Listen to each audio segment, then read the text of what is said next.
this law does not distinguish between the way our courts function. They don't distinguish between genuine maladjustment, which may not necessarily be a case of abuse. It's assumed that the moment a marriage is on the rocks, it's because the woman was being abused, that she is the wronged party. That's not always the case. There are plenty of examples where the woman is not the wronged party but the wrongdoer, because she treats her in-laws badly, especially if they are old, especially if they are not wealthy, not rich, and they are dependent on their son for old age support. In such cases, they can have it very harsh coming from the woman.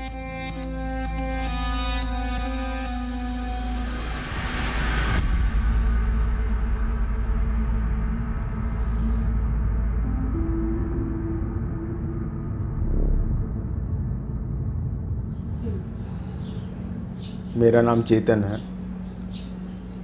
मैं पिछले 6 सालों से अपने ऊपर जो झूठे cases हैं उसके अगेंस्ट में मैं फाइट कर रहा हूँ। My strange wife is alleging that I am demanding 10,000 rupees dowry from them after 14 years of marriage.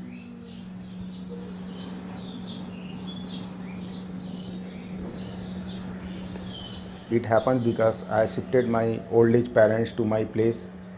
My father is 84-year-old and my mother is 80-year-old. Both are heart patients, both have undergone heart surgery. And I am the only son who can take care of their bad health, who needs my help at this stage of life.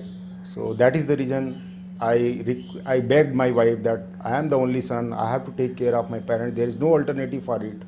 But she was not ready for it and she has filed false 498.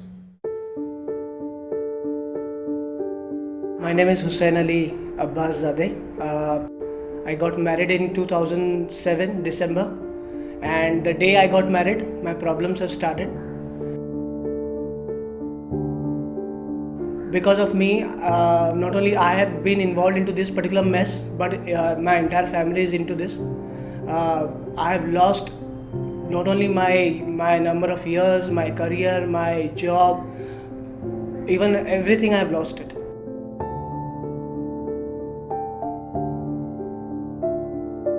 Once the court even tried to do a counseling session wherein we should try to resolve the issue and we should try to work it out.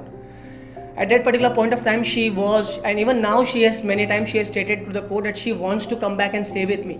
But the only point is she wants to stay away. She does not want to stay with my family. Where should I leave my mother and father with whom I am born and brought up with? And for what reasons? And the thing is, before marriage, it was not discussed that we will separate, we will live together somewhere else. When things were already crystal clear how we are going to lead a life, when there was no false hopes were given that we will either go abroad or we will live separately, then the question does not arise of me to live separate from my mother and father, unless they have done really something wrong, which has never been come across even now yet.